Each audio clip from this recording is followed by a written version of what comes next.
Bonjour à tous, bonjour Michel. Donc je me présente en tout cas. Donc je suis un jeune commercial chez Radio Mélodie. J'ai la particularité d'avoir la double casquette. En fait, je suis à la fois salarié et à la fois étudiant parce que je suis alternant. J'ai un cursus un peu particulier et assez intéressant. Et donc si je suis là aujourd'hui, c'est pour vous présenter ma stratégie de prospection. Donc je m'appuie pas mal sur le calendrier médiatique de Michel, donc qui me permet de cibler des périodes assez intéressantes dans l'année pour aller chercher d'autres cœurs d'activité, d'autres cibles pour mon portefeuille client.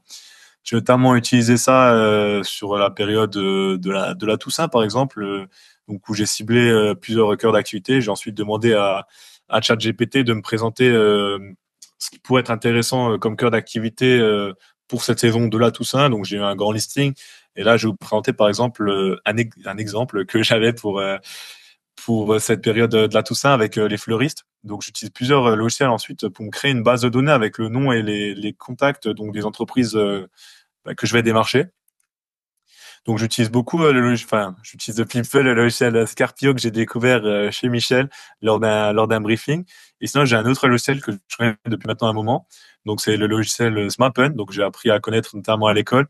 Donc, c'est un logiciel qui est payant, mais qui est très intéressant pour prospecter et pour se créer vraiment une base de données clients à contacter. Je vais vous présenter donc ce logiciel-là. Donc là, on peut voir à travers mon écran que j'ai ciblé ma zone. Donc là, c'est la zone sur laquelle je prospecte. Donc c'est ma zone de démarchage. Donc sur l'autre zone, c'est d'autres collègues à moi. Donc moi, je me suis focusé vraiment sur ma zone que j'ai directement tracé à la main. Après, on peut tracer en rayon, en nombre de kilomètres en voiture. Donc ça dépend de votre stratégie. Donc pour la Toussaint, j'avais notamment là pour vous montrer, j'ai ciblé les fleuristes donc avec le code NAF. Donc sur mon secteur, on peut voir qu'il y a 74 résultats. Là, si je dézoome là au niveau de la France, on peut voir qu'il y a pas mal de fleuristes. Et là, donc sur ma zone à moi, on peut voir notamment à Sarreguemines qu'il y a pas mal de fleuristes que je peux contacter. Donc ce qui est intéressant, c'est que là, on va pouvoir télécharger une base Excel là que vous pouvez voir ici. Donc une base Excel qui va nous fournir donc les coordonnées, donc l'adresse, le nom de la société, le numéro de téléphone, le nom du décideur et donc le chiffre d'affaires. Donc ça permet déjà d'avoir une idée sur le type d'entreprise qu'on a et d'avoir des informations un petit peu sur le dirigeant qui est la personne qui nous intéresse nous en tant que commerciaux. C'est qu'on a souvent cette barrage du secrétaire. Donc là, en ayant directement le numéro, voire même sur pas mal de petits magasins, directement le téléphone portable du dirigeant, c'est assez simple et ça permet justement d'extraire cette base de données et de savoir qui contacter et pour quelles raisons. Après, bien sûr, dedans, j'effectue un ciblage sur les réseaux sociaux et sur Google notamment pour ne pas contacter 70 personnes à perte et donc mais plus des entreprises qui auraient un intérêt et qui sont intéressants pour ma radio. Donc, pour vous présenter un cas concret, donc je sais pas si j'ai été très clair.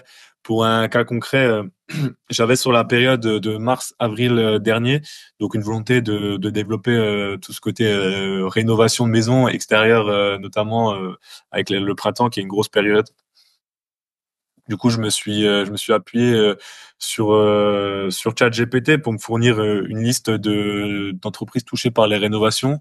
Ensuite, donc à travers ce code NAF, je suis allé sur Smappen et j'ai tapé donc le code NAF des entreprises de rénovation de bâtiments, notamment d'extérieur. Et donc je suis allé le rencontrer une première fois. Ça n'a pas forcément abouti parce que je pense que j'ai pas été très bon dans mon approche. J'ai pas forcément personnalisé, pris le temps de préparer mon rendez-vous.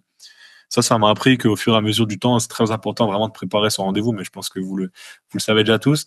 Et donc, une fois que j'ai extrait donc avec Smappen justement cette base de données, j'ai réalisé donc j'ai personnalisé ChatGPT et j'ai réalisé un prompt sur la radio, sur qui je suis, sur nos produits et sur pourquoi j'utilise ChatGPT, c'est-à-dire démarcher faut faire des mails de démarchage, des appels de démarchage et des prompts de briefs textuels notamment. Et donc là, ChatGPT m'a permis de me donner pas mal d'arguments et de me sortir. En fait, je copie-colle directement le site de l'entreprise. Ça paraît un peu fou, tout le site de l'entreprise sur ChatGPT. Et ça me permet en fait de me faire un rapide résumé sur l'entreprise, qu'est-ce qu'elle fait, ses points forts. Et, et justement, ce qui va être intéressant à mettre en avant dans le spot, et ce que moi je pourrais lui proposer comme campagne personnalisée par rapport à son secteur d'activité. Donc c'est ça qui est vraiment pas mal. Et là, en me déplaçant chez le client, moi j'avais une petite idée, mais je sais qu'au téléphone, le client m'a dit qu'il souhaitait communiquer sur la période importante pour lui, à savoir mars, avril, mai. soit 3 mois. Moi, j'avais pour volonté de commencer dès décembre, janvier, février, ben, pour avoir une campagne plus intéressante pour la radio. Donc, j'ai demandé à ChatGPT de me trouver des arguments pourquoi, dans son secteur d'activité, par rapport à ce qu'il fait et par rapport à ce qu'il a sur son site, il pourrait me trouver des arguments, donc commencer dès à présent. Et donc là, ChatGPT m'a sorti tout un argumentaire avec différents spots que je peux adapter, notamment un spot là qu'on a créé. Donc, on a pu signer sur 6 mois, du coup, et pas 3, grâce à ces argumentaires ChatGPT. Et il m'a même personnalisé un spot que je pourrais avoir sur la période de Noël. Donc c'est exactement le spot qu'on a pu signer. Donc c'est un beau clin d'œil parce qu'on a du coup un spot pour Noël pour cette fin d'année et ensuite on va rebondir à partir de janvier, février, mars, avril, mai sur un spot plutôt de pure notoriété. Et c'est du coup grâce à ChatGPT que j'ai pu réaliser cette affaire et que j'ai pu personnaliser justement mon appel, ma prise de contact avec lui, donc à la fois le phoning, comme j'ai dit avant, le tri de la clientèle et aussi l'argumentaire de vente que j'ai pu présenter à mon client. Donc voilà, j'espère que ça a été assez clair, ça aurait été intéressant et je vous remercie. Passez une bonne journée. La masterclass.